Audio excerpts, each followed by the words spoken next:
Demand at food banks is skyrocketing in America, and how you could tell if someone was rich years ago.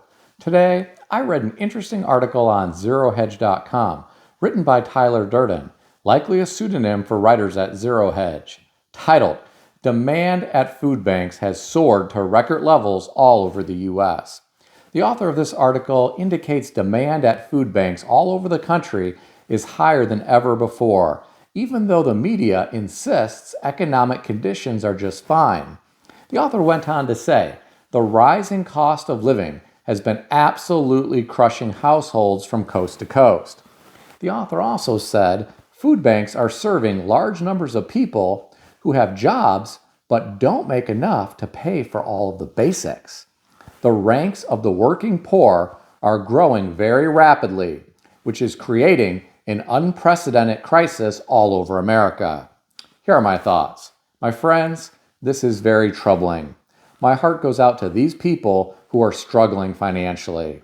I'm glad food banks are available to assist, even though some run out of food before they can serve everyone.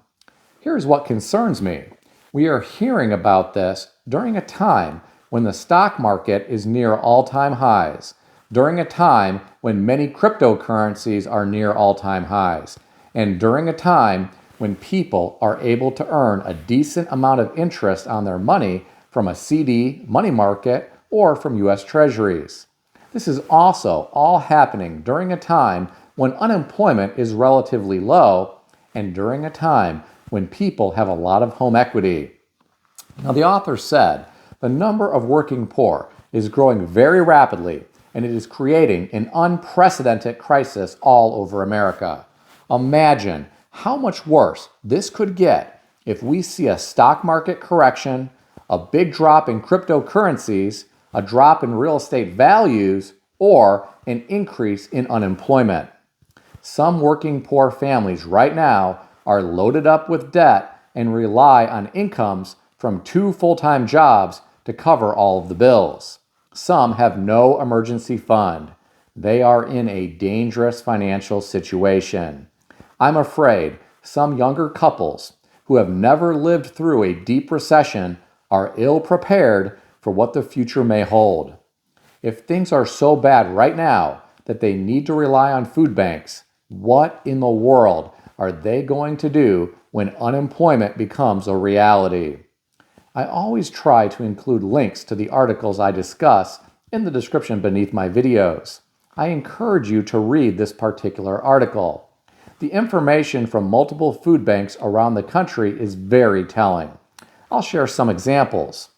A food bank in New Jersey said their demand has quadrupled since the peak of the pandemic, and food banks across the entire state are struggling to keep up with rising demand, which may outpace donations.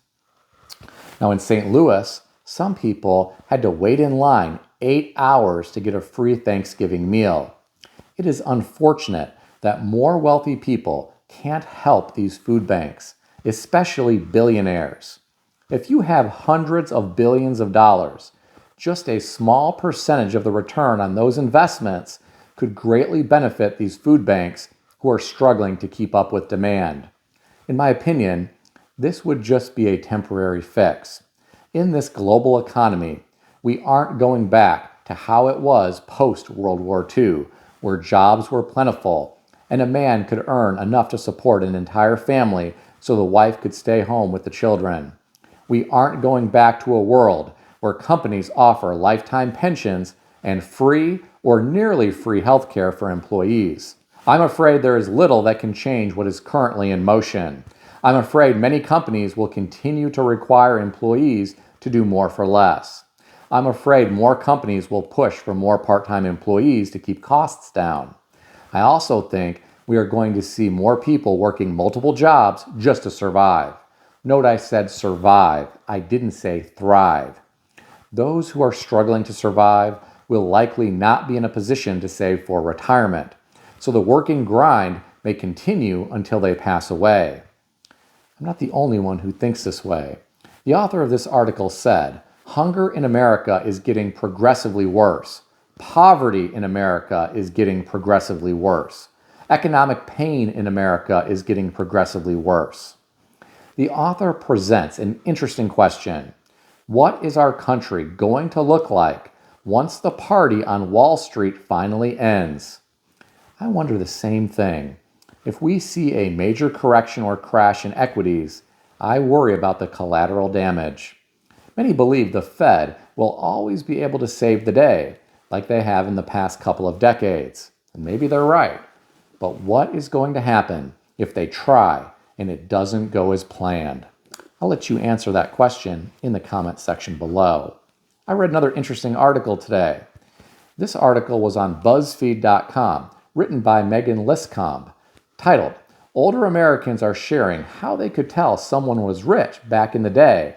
And as a 30-something, a lot of these surprised me. The author of this article shared information that came from Reddit.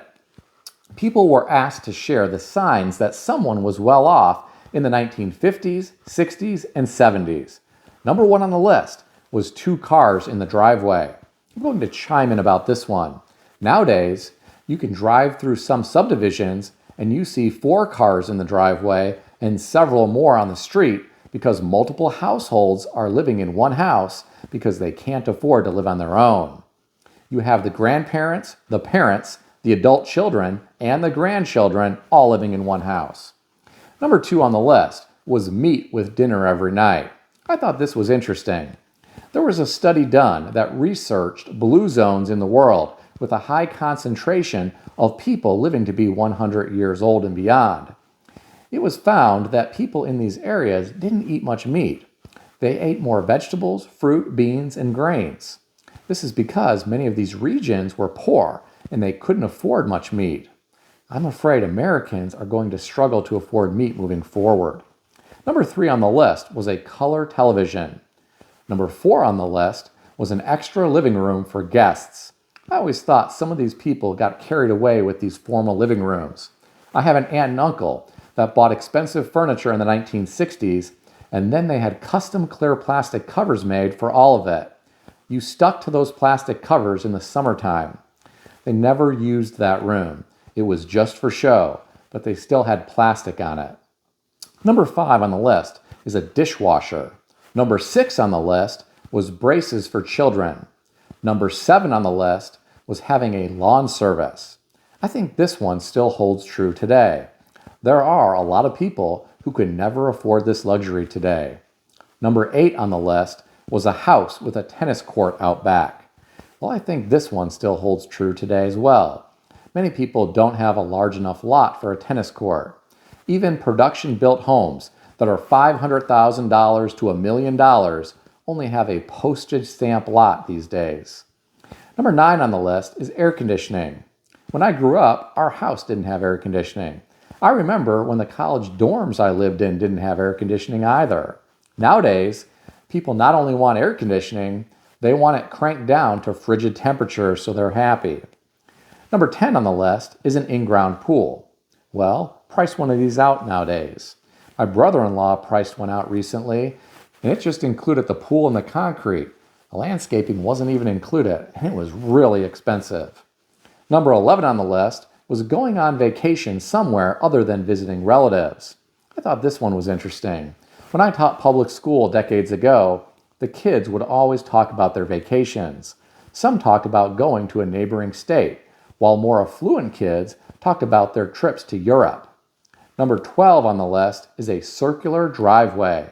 Well, again, this is something that you don't see much anymore. These production builders don't give you a lot of land. You are lucky if you even have one tree in your front yard. I'm going to stop here. You can read the full list in the article, which I've included a link to in the description below. If you enjoyed this video, consider subscribing to the channel. I want to extend a special thanks to everyone who has subscribed to this channel. I want to also thank all of my channel members. If you would like to become a channel member, there is a link in the description beneath this video. You can read more about the different membership levels. Please also check out some of the great books I suggest you consider reading in the description below. I've included Amazon affiliate links to these books.